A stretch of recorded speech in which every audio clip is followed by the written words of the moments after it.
Hey guys, Mark Allen, BHSpringSolutions LLC, BHSpringSolutions.com. Another installment of BHSpringSolutions High Power University. We're still in our history section, and we're in the Wikipedia article entitled Browning High Power. We're in the section called Variants. We just finished up a discussion about the lightweights, or the aluminum framed high powers as we know them. We're down to the Mark III section. And I want to differentiate something here that in fact, I'll tell you what, I actually have here a copy of a poster. This was actually an FN, like a publicity page for what they called the Mark III's. FN, up until about 94, 95, they had a Mark III and a Mark III's, and that was when it was an FN branded high power, which was virtually everywhere in the world except for the United States, where they were called Brownings, and I think maybe Germany had a Browning catalog, I'm sure, and some other European countries, but primarily FN was the entity that sold all of the military contracts and law enforcement contracts, and that was really what they were interested in, quite frankly. Now, having said this, there was a lot of directional changes relative to the high power pistol going on in the 80s. FN had not entered the high power into the United States military pistol trials, and the high power didn't qualify. The United States pistol trials required a double action, single action handgun. So FN chased that direction to meet the requirement of what it was that the United States military wanted. All of which seems so much nonsense because as far as I know, our military never stopped using their handguns and have never stopped using their Berettas as primarily a Condition 3 firearm. Our military guys don't load their handguns except when they go and qualify yearly or twice yearly or whatever they do. They don't do it. Their sidearms are typically a Condition 3 firearm, and they don't put a round in the chamber except when they're ready to fire the weapon. And so this whole idea that you had to have a double action, single action handgun for a Condition 3 application just seems completely it just doesn't make any kind of logical sense. Having said that, though, the Browning high power, by the mid-1980s and by the late 1980s, had started to see something happen that is a legitimate Condition 3 handgun for military use, potentially, that being the Glock, with no manual safety. And if you never have a round in the chamber except right before you get ready to fire the weapon, not having a manual safety is no problem. For a Condition 3 application, the old high power with the single-sided little nub of a safety is perfect because you're never really going to use it. You're going to carry your sidearm hammer all the way forward. The safety will not engage. And if you deploy it, you're going to pull it and you're going to rack the slide, and the safety is never going to be even part of what you do. But very, very, very rarely, if ever even used. Which makes a lot of the thinking, and you can tell a lot of the thinking that was going on inside FN in these years by some of the things that we saw come along. The Browning BDM would be one example, the dual mode pistol that was made in the U.S., the BDA-9, the BDA-09, these double action, single action handguns was really chasing a precedent that had really been kind of had an exclamation point put on it by the United States military that a double action, single action handgun was the way to go. For whatever reason you need that, again, in a Condition 3 application, I have absolutely no idea. But such as it was. So now we get into the Mark III era, and a Mark III or Mark III's. I'm referring to that in this case as the Mark III's model, or the Browning High Power Mark III. Was another advancement over the Mark II released in 1988, which featured a firing pin safety and a black epoxy finish. The main distinguishing visual feature of the Mark III is the absence of the water drain hole below the muzzle on the forward face of the slide. Some of the Mark IIs had what they're calling a water drain hole here at the end of the slide, and that disappeared with the Mark III. But standard was dovetailed sights. The Mark IIIs all have standard, and they are an actual Browning High Power Mark III dovetail sight cut. And the Mark IIIs, that came standard, so you can press in, press out different sights if that's what you want to do. Ambidextrous safeties became standard with the Mark III. If you don't know what this talk about, by the 80s, a mechanical drop safety that protects you in the event of a muzzle drop. The theory being that if you don't have something to stop your firing pin from going forward, when the firearm stops falling on the muzzle, the internals, being the firing pin, can still keep going forward and potentially cause a contact with the ammunition primer if there's a round in the chamber.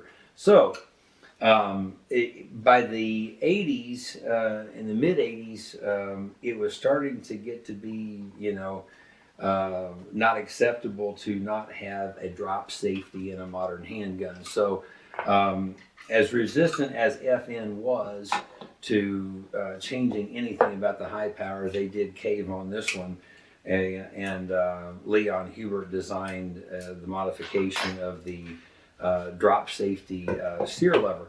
And if we can, real quickly, I want to show you the difference in these. If we can get a zoom in with that camera. In my hand here, I have a traditional sear lever. And here we have the drop safety type or firing pin block sear lever. You'll see this cutout area in the slide here. It doesn't exist on this one. This is what changed in about 1989 on the Browning models and the FN Mark III's models. And what it does is it keeps the firing pin blocked mechanically from going forward until the trigger is pulled and you want the firing pin to go forward. So that's what the whole idea of that drop safety sear lever is all about. The straightened feed ramp that's really was changed with the Mark II, stayed with the Mark III, standard ambidextrous safety, and the dovetail sights. All of these things and the drop safety sear lever all became standard with the Mark III model. You also have, and I haven't looked to see if this is in this article or not, but the barrel bushing right out here on the front of the slide, that's kind of elongated here, as you can see it there. In the Mark III version, that elongated barrel bushing disappeared. The barrel bushing is still there. It's just not out from the front of the slide with the Mark III version as you see it on the Mark II. So that was one of the other changes that was mentioned here in this article as well. Okay, continuing on. Standard is the name given to the Mark III variant with walnut grips, gloss finish, and choice of sights. A standard is a Mark III model, but a Mark III is not necessarily a standard. Okay. Basically, all of these things in this article below Mark III, standard, silver chrome, Capitan, practical, HP SFS, all of these are Mark III models, and these were just different variations of a Mark III model. The silver chrome featured a silver chrome frame and slide, Pachmayr rubber grips. The magazines for the silver chrome Browning high power had a dull finish and black rubber Pachmayr base pads. The Capitan is a Mark III variant that features adjustable tangent rear sights and a ring hammer like the early model HP35, checkered walnut grips, and a blued finish. It was reintroduced in 1993 and still in production, and it says here as of 2004. The Practical is a Mark III variant that features a matte blued slide. That's not actually true. The Practical is that black epoxy finish slide. Those were not a matte blued slide. And contrasting silver chrome frame. The silver chrome frame is absolutely identical to this stainless hybrid finish that BHSpringSolutions now offers. Anyway, in addition, this model has wraparound Pachmayr rubber grips and a ring hammer. The Practical has fixed or adjustable sights and is available in 9mm or 40 Smith & Wesson. Magazines for all Practical models sport Pachmayr base pads. Magazines feature a cartridge capacity of 13 rounds in 9mm and 10 rounds in 40 Smith & Wesson. The HP SFS, Safe Fast Shooting System, is a current variation on the high-power Mark III with a modified firing mechanism. After the weapon is loaded, hammer is pushed forwards, automatically activates the safety catch. When the shooter is prepared to fire, the safety is pressed down with the thumb, releasing the hammer to spring backwards into the usual single-action position. A similar system is available for modifying Colt's 1911s and any 1911s. We have those. Magazines are interchangeable with the Mark III and others. What this is talking about here is the FN built in their factory 5,000 SFS version high powers in 2003 and 2004. This is actually one of the 2003s. It's configured the way that it came, other than the grips and the night sights. Otherwise, this is how it came from the factory.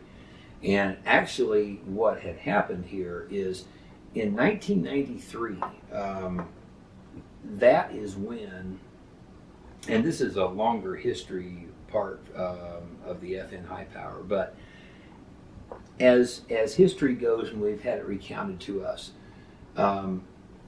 by the late 80s, early 90s kind of a time frame, FN had some financial concerns, and they were starting to look at the high power pistol as their boat anchor, believe it or not.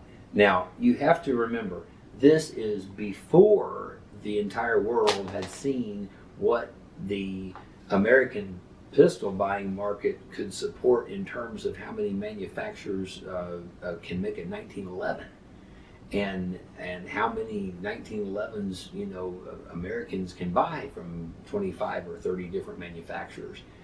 This had not happened yet back in the 80s to any kind of extent like we see today, and FN was not seeing the high power as a legendary handgun of theirs. They were seeing it as their boat anchor, a non-competitive, couldn't compete on the world stage with law enforcement and for military contracts, and the U.S. pistol consumer market just was not very apparently they didn't have a lot of optimism for it, Browning or FN, either one. And by the early 90s, FN was coming to kind of a crossroads, and it was almost like which road were they going to follow somebody down, which is what they ultimately did. But they decided that they were going out of the high power business in 1993.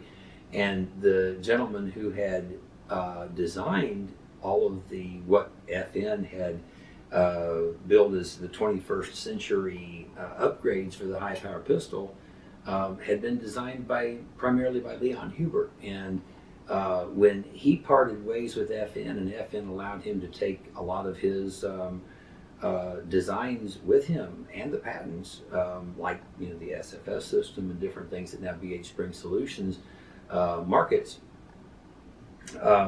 That was really the point of no return. They made the decision fundamentally at that point. Now, the problem is when you have a product carried by 93 countries, you can't just walk away from servicing obligations to that many customers when you're the #1 handgun in the world, and you just decided that you're not going to be in that business in the future. It took them 25 years to get out from under the servicing requirements enough so that it made sense to discontinue the pistol entirely in the United States as well. But and it's to be assumed that they just kept sending a couple thousand a year to Browning in the United States.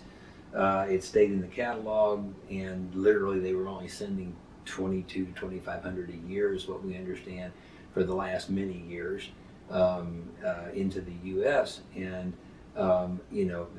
they were making a few anyway because for any orders from existing customers or replacements or parts or whatever it was.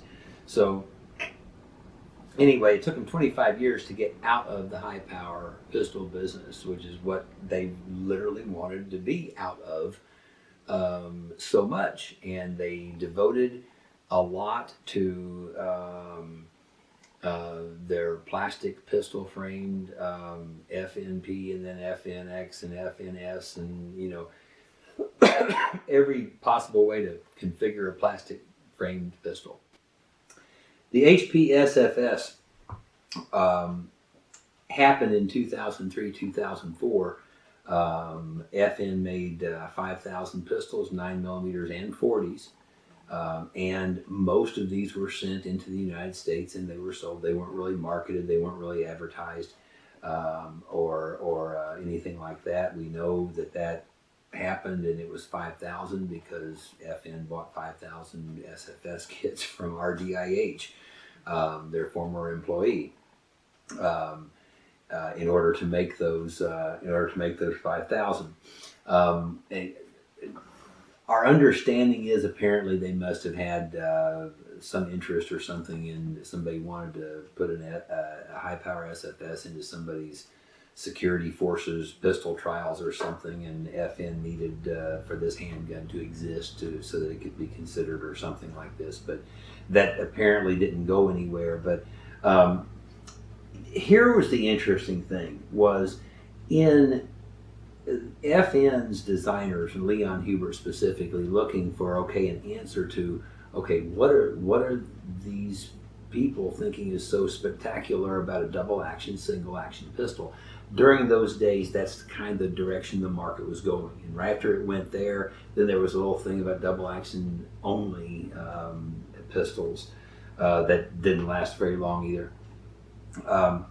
But in looking for an answer for the double action, single action part, Leon Hubert actually designed a better system using the high power pistol, hammer forward, but condition 1 carry, which again would have nothing to do with a condition 3 application, which was what FN was really interested in primarily for military and law enforcement purposes.